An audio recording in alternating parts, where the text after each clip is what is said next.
Welcome back to the Fundraising Beyond Borders podcast. Today, we are going to deep dive into major gifts and engaging major donors, and I'm really thrilled to have Michelle Stein here, founder of Handmade Fundraising. Michelle, a big, big welcome.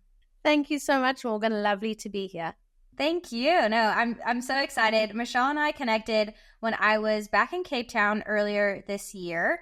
But Michelle, maybe kind of explain your journey, where you're based right now, where you've lived, and then also a little bit of background about why major gifts. Why did you find Handmade Fundraising, and what inspired you to focus on major gifts? Thanks for that, Morgan. I am currently based in Cape Town, which is where I was born and grew up. But then when I finished university, I went over to the UK, which at the time was a rite of passage for all South Africans to do a 2-year, what's called a working holiday, where you worked for 1 year and you traveled for another year. But I managed to stay in the UK for 13 years. And when I first arrived in the UK, I was doing legal publishing. And as interesting as that was, because my whole life, all I knew about lawyers was from watching LA Law and Ally McBeal.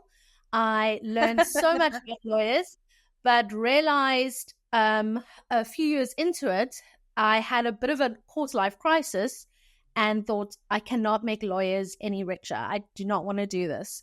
But I did not know what my next step would be. I wanted to do work that made me feel good about myself, but just wasn't sure. And I somehow stumbled upon an advert for a trust fundraiser and applied for it, even though I did not know what a trust fundraiser was and was completely clueless about fundraising as a profession.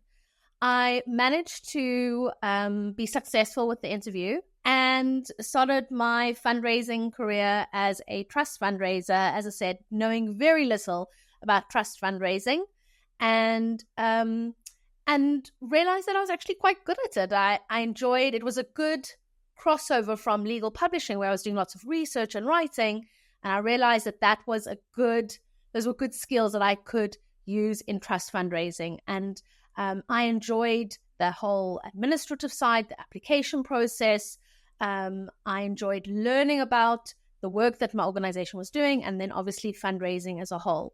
And as I discovered, the different niches that one can have within fundraising, the more I realized actually I wanted to be in front of donors and engaging and building relationships with them rather than just sending out applications. And so I managed to move into major donor fundraising, which is where I've spent most of my career doing all combination of trusts, corporates, major gifts. And I do want to say, and I make no secret of this, anyone who's on any of my training, they know I say, when I started in that major gift fundraising role, I was really bad at major gift fundraising. And it's because I was doing very traditional, old school trust fundraising, where you write an application, you send it off, which now just doesn't work in the same way. It's about building relationships. And the combination of that, where I did that very traditional style of trust fundraising, and I was working in a very small organization where the CEO was very involved in major gifts. And I realized that once I was in my new organization, which was much bigger, I was like a tiny, tiny little fish in this huge pond. And my chief exec wasn't as involved in major gift fundraising, that I was using I refer to it as my security blanket of my chief exec to go to meetings, to open doors for me. And I didn't have that in my new organization. And I just realized there were so many skills that I needed as a major donor fundraiser to be successful. I didn't know how to build relationships. I didn't know how to run a meeting. I didn't know what amazing stewardship looked like. I didn't know how to bring in the right colleagues so that I could develop a relationship. And so all those things I learned when I was in that role. And as I said, I started off and I've made so many mistakes, and although I'm not perfect in it, I'm always learning. I started to learn how to be successful in major donor fundraising. And where previously I felt really stuck, and and it was reflected, also in my income targets and how I felt in terms of my confidence about my work, then I started to get bigger gifts. I knew what was going wrong in meetings. My confidence grew. And because of that, I felt like I'd found my place in major donor fundraising. Now, for the past few years, I've moved into consultancy work. And what motivates me is that I don't want any fundraiser to feel the way that I did, because it's really about having those tools to be successful in your role. And I didn't have those. But so I want to make sure that other fundraisers have them so that they can be successful. Yes, there's certain things that are outside of one's control when it comes to fundraising, but there's so much that you can control. And I want to make sure that people have that so that they can be successful. Oh, I love that, Michelle. There's two really great things that came from what you just shared that I just absolutely love is that you weren't afraid to try. I feel like there's so many fundraisers that get really scared with major gifts because they don't understand. And that was kind of the second golden nugget of major gifts is relationship building. But the first is like not being afraid to try. And like, yes, you're going to make mistakes along the way, but that's okay. And you learn from it and that's how you get better.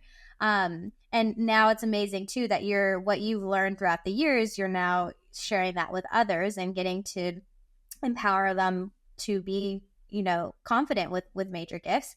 But then the second thing too is major gifts is relationship building, right? At the end of the day, it's not just going in and asking for a gift. There's so much more that goes into it. And I would love to kind of break it down today into kind of 3 different areas. So first in my mind, and we might talk about different things in different areas, but is first identify. So like, how are we going to identify major gifts? How then can we have those conversations and do the ask, make the ask?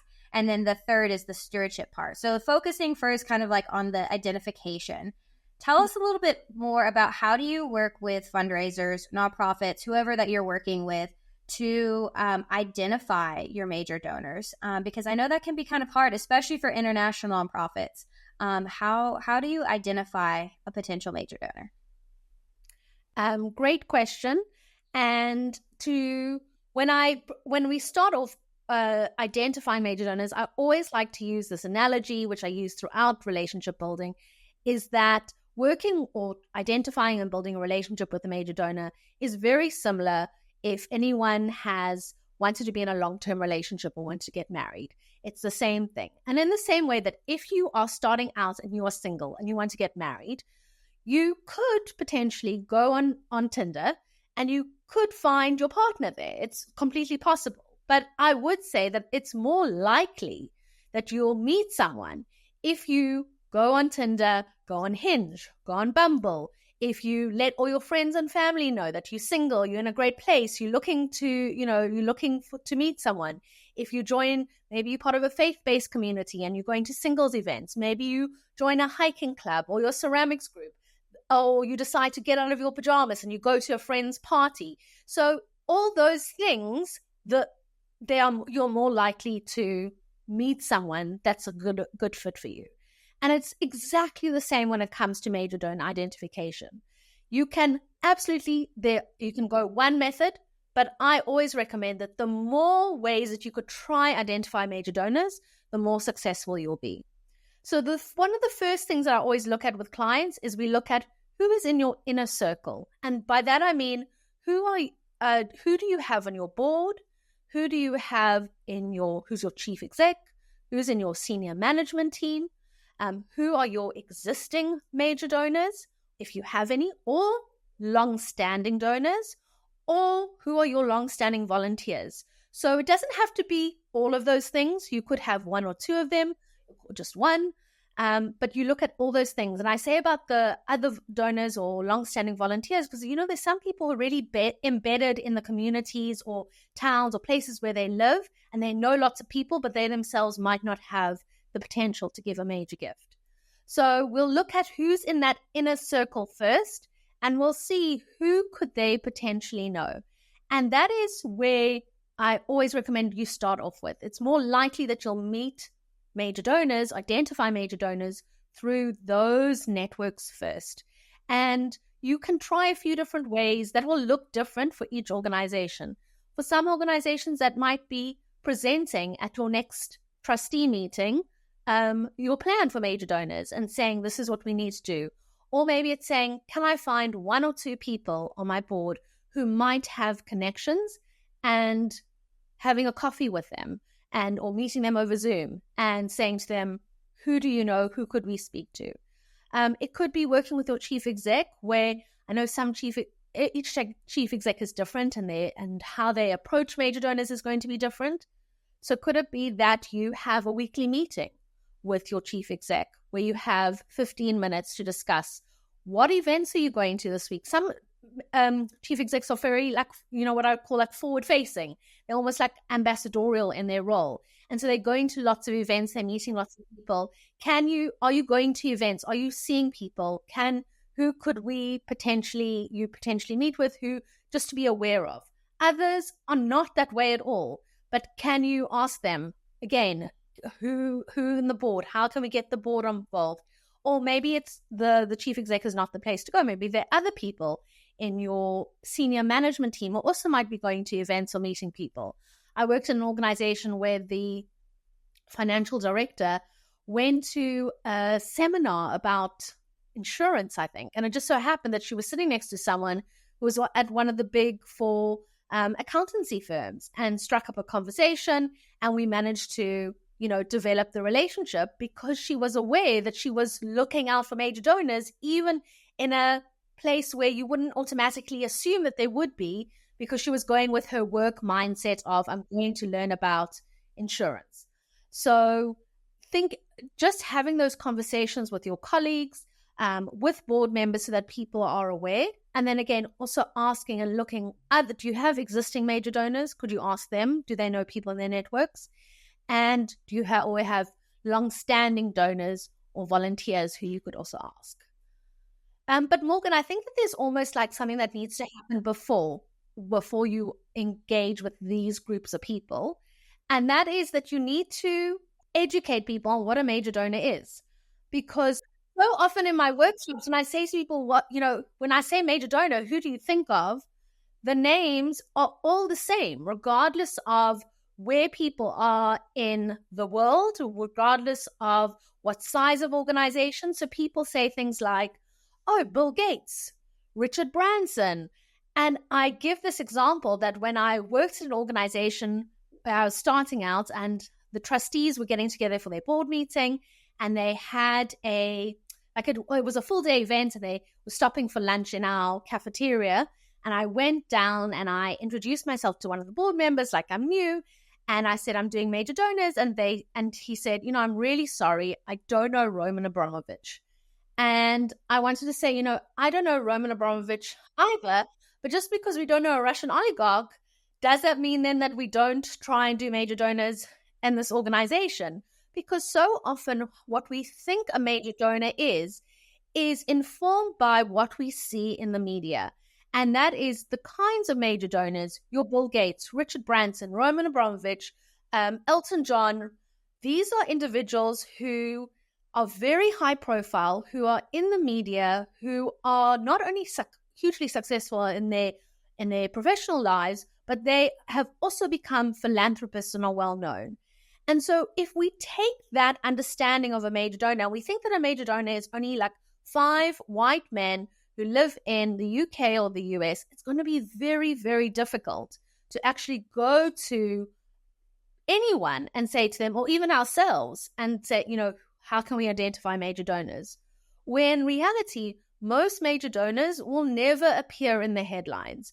Most major donors don't own their own private islands. Most major donors are just, I'd say, normal people who are all around us. And it's about thinking, how do we redefine or rethink what a major donor looks like so that we can be more open to then identifying them. So I have got it a bit, apologies that I've got it a bit back to front, because I have said who you should first go and try and identify. But I'm saying actually when you need to take a step back and say, what does a major donor look like? And if in my organization a major donor is Elton John, and the likelihood is most organizations won't have a direct route to Elton John, then it's going to be very difficult for major donor fundraising. But actually, what I recommend is that we rethink what a major donor looks like, and we redefine what a major donor does or is, so that it will make it easier to then identify them. No, that's great, Michelle. And I think what's also really key in that like education part is educating your board and everybody, like you were saying, within your organization about whatever that major donor looks like. Because that's where oftentimes, working with boards, seeing boards not fully understanding that and getting frustrated by that. And then also like the second piece of it too, like knowing that like major donors, you don't have to have millions of major donors, like hundreds of major donors on your list. Like if you're just starting out with engaging major donors, start with one. One is huge. One can be meaningful, and that's how you're going to learn, right? So like start small. Board members are like, oh, we don't know, 20 people or 30 people or whatever it is. No, start with one. And from there, you'll be able to learn a lot from that experience. So, a big aha moment for me as you're talking is start small. Educate your board, educate your organization about who a major donor is, and go from there and learn from there. Is there anything else you wanted to talk about when identifying nonprofits? I just wanted to say that I absolutely agree with your point. When I started in that big organization where I was doing major donor fundraising, I was given a list of like hundreds of names. And I didn't know where to start. I just like alphabetized the list. I'm embarrassed to, think it's such a stupid way of doing it. And I just started at the top. And then I became so disappointed because those people weren't qualified. It's just too overwhelming. Because major donors is about building one-to-one relationships, it takes so much energy. It takes so much time. And that is why you want that small list, because the smaller the list is, the more manageable it is, the more that you will have success, the more that you can invest in building each one of those relationships. I always recommend that unless you are like the big brand organizations, you only a 15 to 20 person prospect list is going to be fantastic for you. Like that is a really like great amount.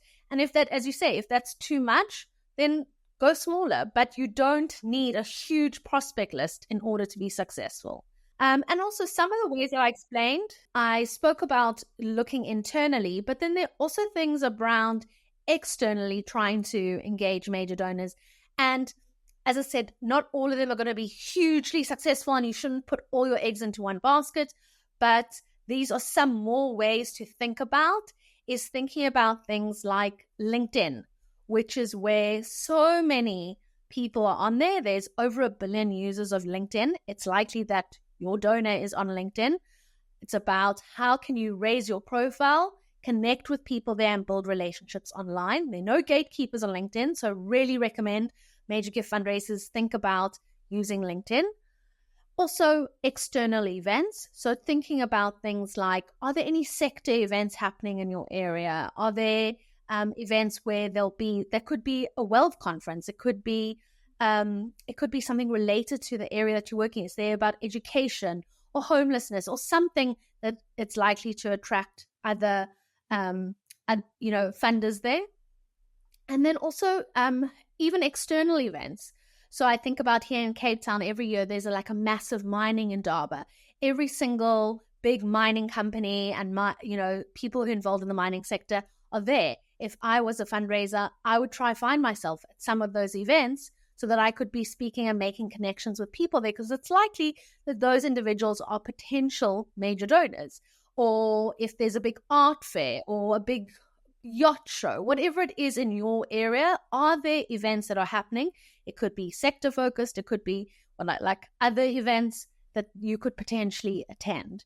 So LinkedIn, external events, also thinking about just being aware of, who do you hear on podcasts? Who do you see on the news? Even if it's local newspapers, who are you hearing about that could potentially be a major donor or someone who's interested in the work that you're doing? And then also thinking about what I call individuals who are connectors. So these could be wealth advisors, financial advisors, lawyers, people who often are the one person removed from the individual you want to engage with. So thinking about those people as almost like a separate grouping and seeing, do we have any connections to those kinds of people who could then identify major donors for us? So a few different ways. As I said, don't try just only one way. The more ways that you can do, the more successful you'll be at it. Oh, such really great ideas. And I want to go back to two quickly. So when you're talking about kind of identifying and your prospects of major donors, I always like to kind of do a scorecard in a sense of how hot are your major donors, or are they a warm lead? Tell us a little bit more about that if you do anything like that. So like, how can you really know that a major donor is a warm lead in a sense of going to have a higher return on investment of your time? Sure. So there are lots of like scoring methodologies that one can use, but they all, and different acronyms, but they all boil down to the same thing, which is where you're looking at, does this person have the capacity to give? So do they have, can they give a major gift? Are they someone who is a school teacher? So maybe they won't have the capacity to give a major gift. Or are they working in finance? So more likely, a lot of it is guesswork. I'm not saying that these are not rules, and it doesn't mean that there aren't wealthy teachers who've inherited maybe tons of money, but thinking about, it's a little bit of guesswork to just help you prioritize who you're going to be, who you're going to start building those relationships with. So do they have the capacity? Then I also want to look at, do they have any connection? So is there a link somehow to my organization? And that's where your board comes in, your existing donors, your chief exec, your senior management, anyone who can make a connection. Is there a connection through to the individual? And do they have some kind of affinity to the organization? So that means that have they given a gift before? Are they on your email list? Have they said yes to an event, yes to a meeting? Do they have maybe a lived experience of the work that you're doing? Are they well known for speaking out or talking about the area that you're doing work in? So all clues that could hint, are they interested in your work? As I said, I use these three kind of metrics, and I do a little scorecard, but it really doesn't mean that those things are set in stone. I worked in a museum where we were looking at an individual and we said, oh, he gave to this other museum. He would never give to another museum. He had given like a huge amount of money to this museum. We wrote him off. We'd said there's no connection and he's got no connection to our museum. So, it's unlikely that he would give. And then, a few months down the line, saw that he'd given another huge gift to a different museum. And it was how, we had done that scoring system and we had discounted someone because we had said it's unlikely they'll give to us because they've given to this particular kind of museum. So it comes with a caveat that it's not always successful and it doesn't always work out because not everyone can fit in a scorecard. But it is useful if you have a few people and you have very limited time. How can you decide where you want to put your energy? Or if you have come up with your own list of names and you want to go to your board and say, these are the top people we really want to engage with. Do any of you know them? They have a high score because in terms of they have capacity to give, and we know that they have some kind of affinity to our organization. Can you make some introductions for us? Do you know anyone who could make introductions for us? Great. No, thank you for going back on that. And I definitely agree with you that a scorecard isn't all the end all be all type of situation. So making sure that you're flexible with that. And then just quickly going back as well, could you just give some very quick tips and tricks on LinkedIn? What could somebody do to a nonprofit to either boost their LinkedIn profile and or start connecting with major donors? Just some few tips. Sure. So make sure that your company or organization page is up to date, because although I'm going to be talking about using your personal page, you do want to have your company page up to date so that if someone checks it out, they think this is a legitimate organization, particularly if you're trying to engage donors who are not in the same country as you. So they can't, drive past your office or see the work that you're doing firsthand. So just make sure all that information is up to date, that it looks credible. Then when it comes to to LinkedIn itself and identifying major donors, use your personal profile. People buy people because it's about building those relationships. So use your personal profile less as your CV or resume that you've been using to when you engage with recruiters or looking for another job. But see, if a donor landed on my personal page, would they know that they are in safe hands? Would they know that they're with the right person who could help them make the impact that they want to make in the world? And so that could just make sure your profile picture is up to date so that when someone sees your profile picture, it looks professional. That means that you are facing forward, you're smiling, or you have your eyes open, that they're not multiple people in the background. It's not your dog. So just make sure that they can recognize you. The next piece of advice is use your banner image. Your banner image is that big horizontal image that sits at the very top of your profile.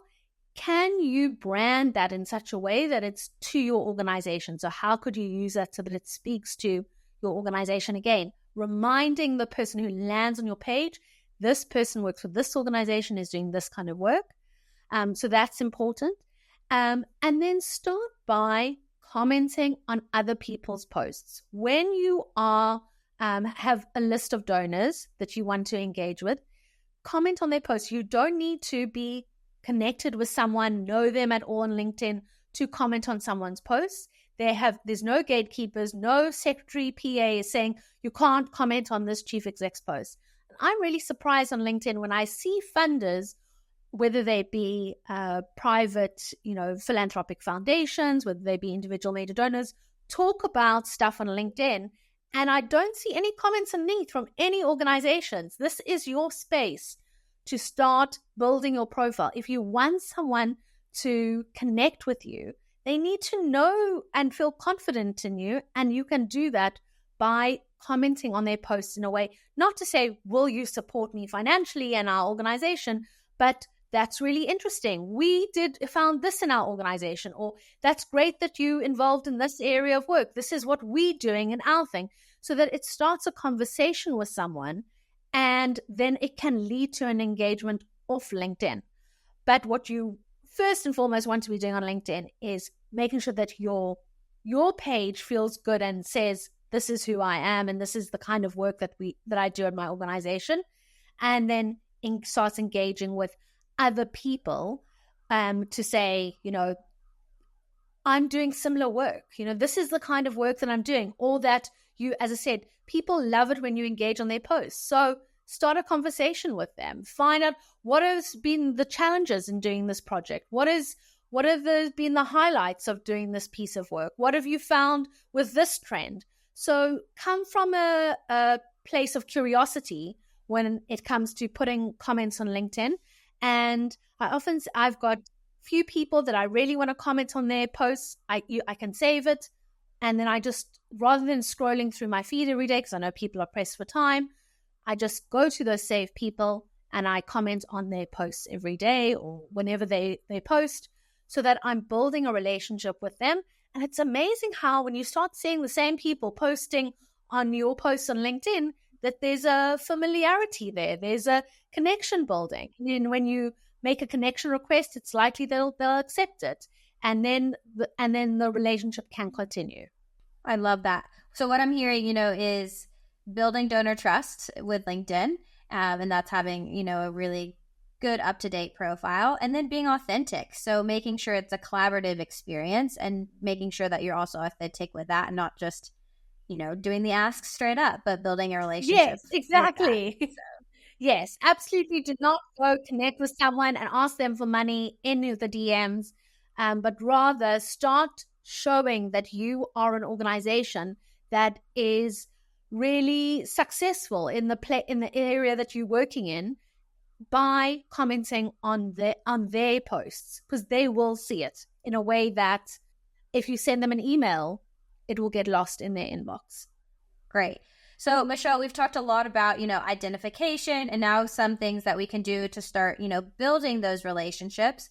But, when you're starting to build relationships and it's right before the ask, what type of questions can you be asking your donors?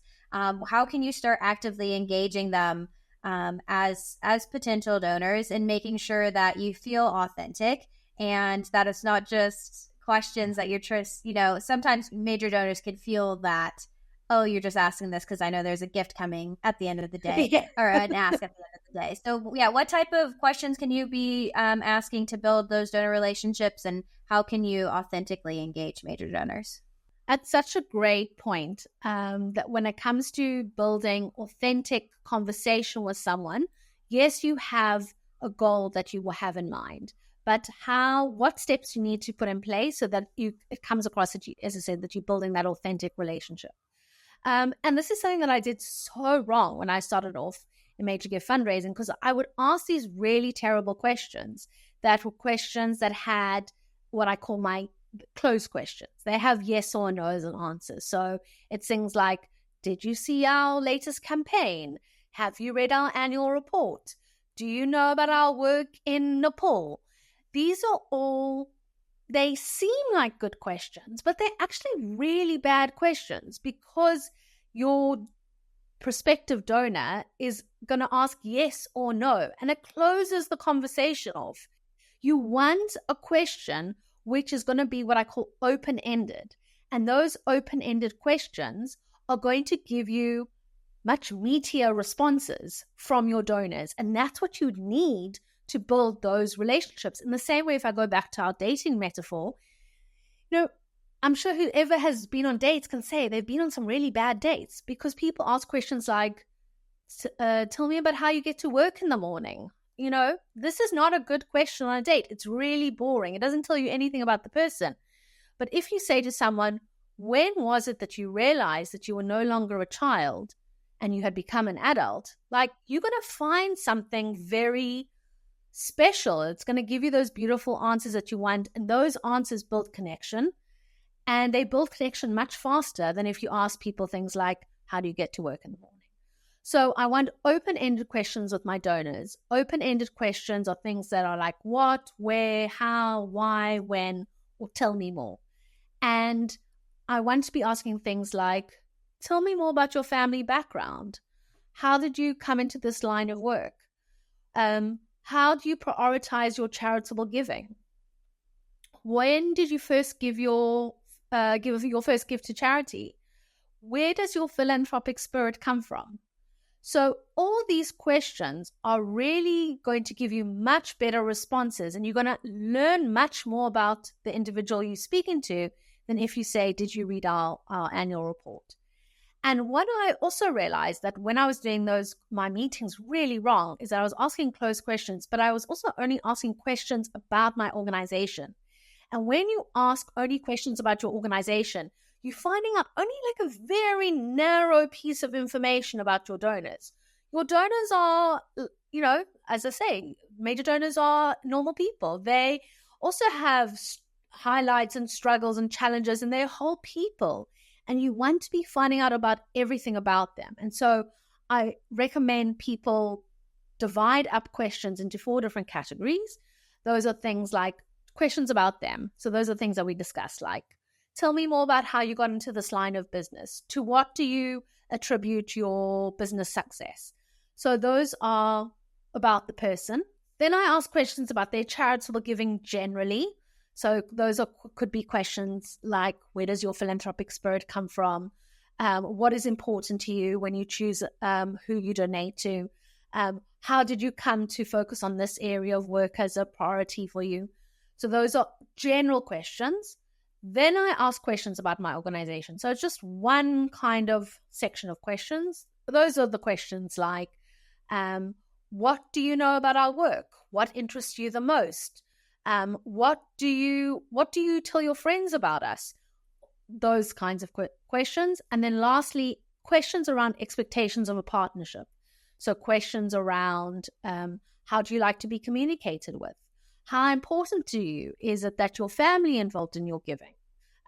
What would success look like to you for this project?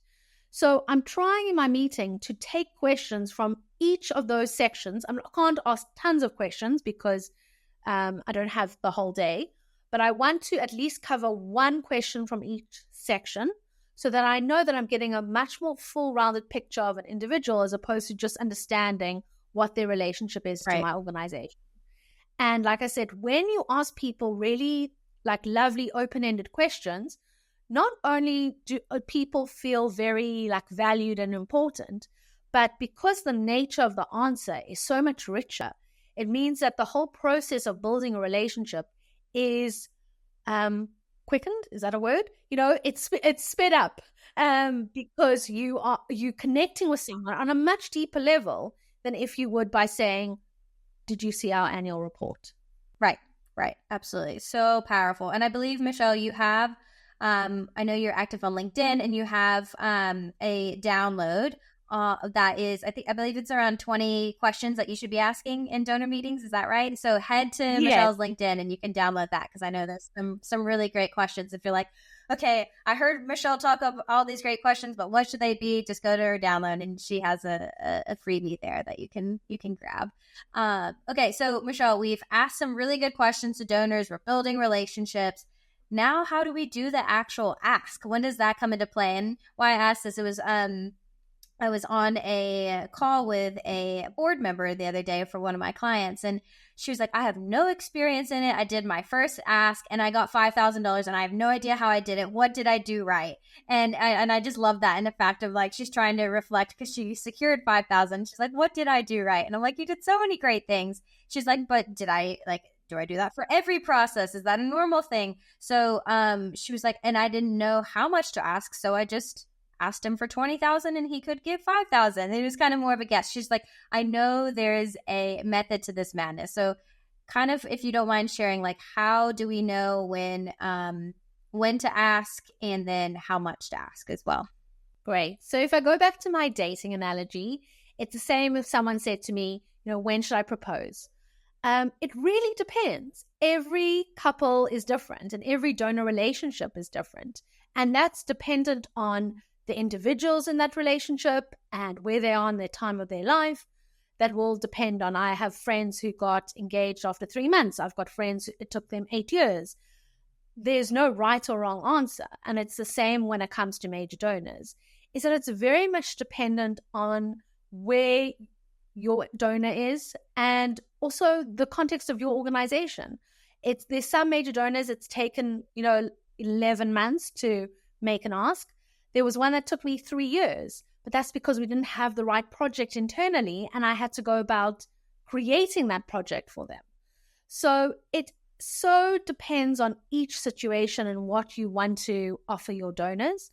So I can't say to you it's after this many interactions, but only to say that if you are actually building a relationship, by which I mean that you're getting to know your donor, it will feel at a certain stage that it's right to start talking about supporting the organization financially.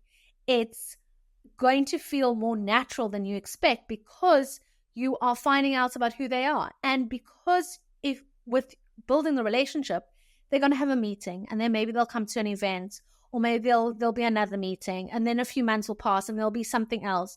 You want all these pieces of engagement so that you continuing to build and build and build. And then when it feels right to you that they have enough information, that you feel confident that what you can offer them is going to align with what they want out of their philanthropic giving, then it's a good time to, I'm going to say make an ask, but I always say I never make an ask. What I'm doing is I'm offering an opportunity to my donor. Great. I love that. And I'm just so happens to be, I'm offering them a financial opportunity to invest financially in my organization. But all the other times when I'm meeting with a donor, each time you take the relationship forward, you are offering them something. I'm offering you the opportunity to meet with me again. I'm offering the opportunity to come see the project. I'm offering you the opportunity to meet the project manager. So they're all little offers that you're making. It just so happens that at some stage, the offer is going to be the financial offer. So I don't like to make a big thing about it because it just feels like, as I said, a natural progression of the relationship. And some donors, it won't be a thing, and that's fine, because not every donor is going to be right for your organization, the same way that you'll go on lots of dates and you'll meet people who are not right for you. But I wish that I could say that there's a number, there's a stage. It's what's going to feel right for you, because you've gotten to know your donor enough that you could understand. You feel confident that you know your donor enough that you can offer them an opportunity that is going to align with what they want. And as I said, for some donors, it's taken me 11 months. For others, it took me 3 years. That's the external stuff that I don't have as much control over around my organization or where they are and the kind of projects that we have available and all those sorts of things, which I need to line up so that I can offer my donor an amazing opportunity. Great. I love that. And I think that's why so many, fundraisers or people who are newer to major gifts get caught up with major donors or fundraising just in general. It's an opportunity, right? And it's not necessarily personal, but you're connecting a person who has the means and wants to give back. They're just looking for the right opportunity. And when you connect them to that opportunity, it's best for both parties involved, right? It's not just for the organization, but also the donor. It's meaningful to them. So I love how you reframe that. And it's not necessarily an ask, but it's an opportunity. So thank you for kind of reframing that and sharing that. So, we have a really 4 or 5 months left of the year, which is bizarre to think about when we're thinking about year end. So some people might think, I have a year end campaign coming up. I would love to have some major donors involved in that. What should organizations be doing now with major donors to get ready for year end fundraising? Because as you know, a lot of donors give in the month of December and want to give, especially in America before, the tax year ends and all of that. So what can we be doing now to get ready for year end with major donors? Highly recommend that you meet with your major donors, whether that's in person or online, and start asking some really great questions so that when it comes to the year end, you have exactly what you need to offer them that right opportunity. So finding out what would, really appeal to you, what is going to make the biggest impact for you. Asking, as I said, all those open-ended questions, which are going to give you the insight so you can craft something to them that is going to appeal to them, because you want your donors to feel that you are invested. As you said, they want to get something out of it. You invested in them getting from their giving. So how can you find out about that? You have to be asking them questions. And if you are thinking, what am I going to send them in December? What is that going to look like? It means that you don't know your donors enough. You have to go one step back and you have to say, what questions can I ask them? So I feel confident that when November, December comes around, the financial offer that I present is something that I know they're going to say yes to, because I know them really well as individuals. Great. No, that's really powerful. And so, this kind of goes now into my favorite phase, because I love stewardship and the power of communication and storytelling. And so now you have done your ask, you have your major donors that have contributed, and what the third section or final section is stewardship. So like keeping your major donors engaged.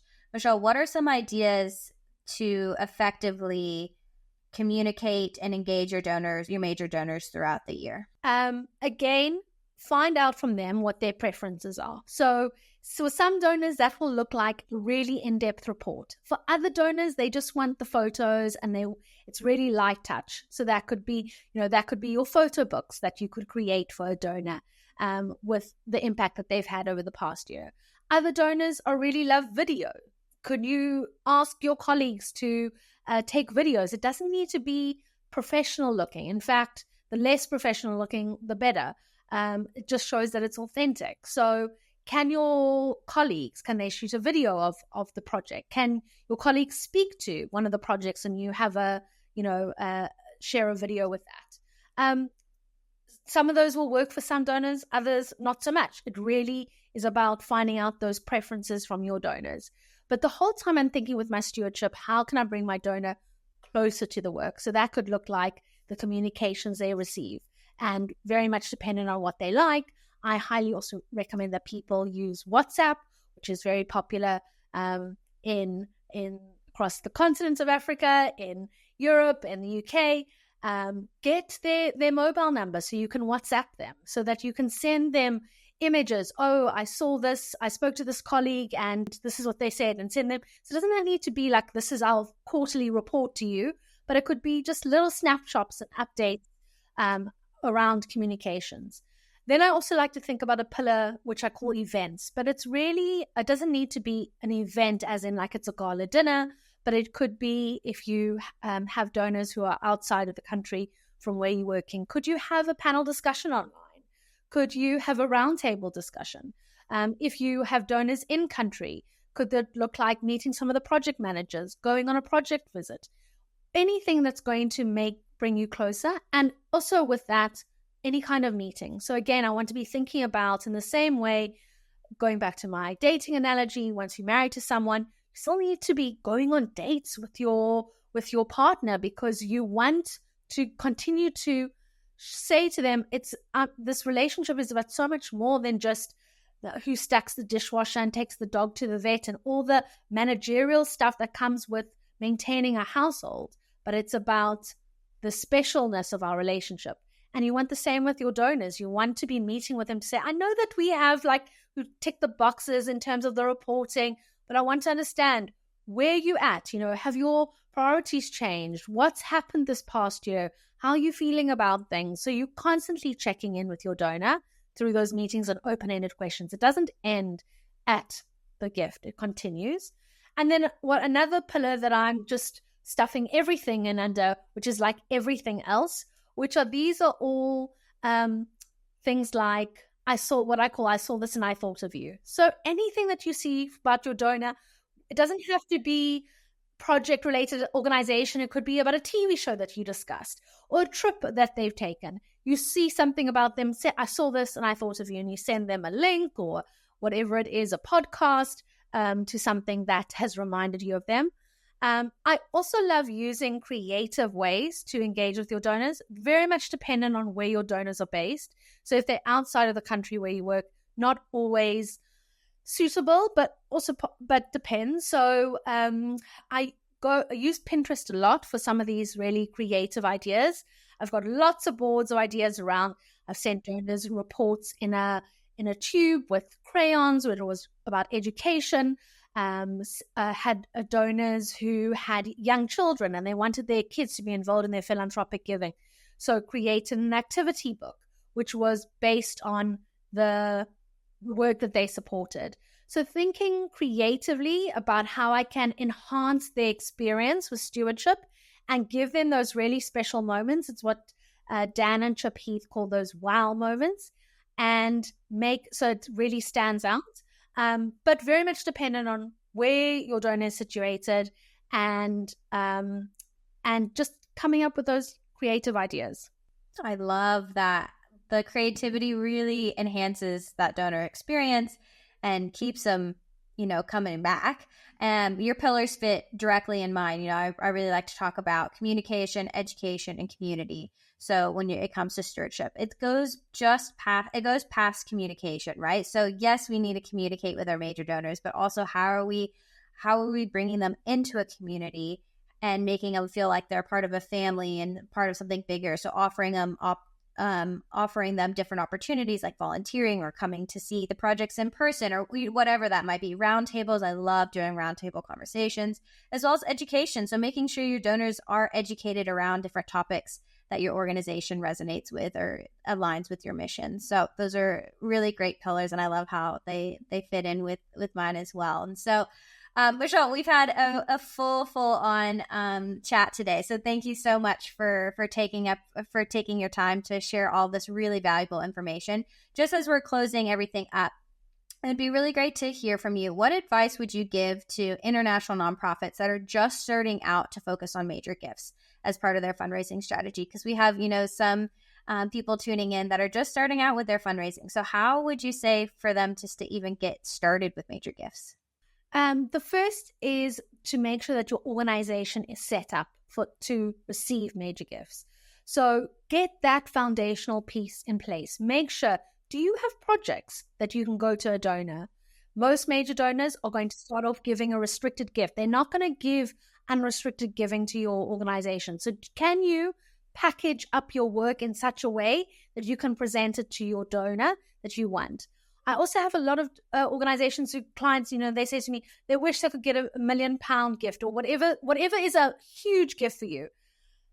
Think about, could your organization absorb a big gift like that? Or even if it's something much smaller, if it's a $5,000 gift, a $1,000 gift, can you absorb that gift and can you report back to your donor on how that money has been spent?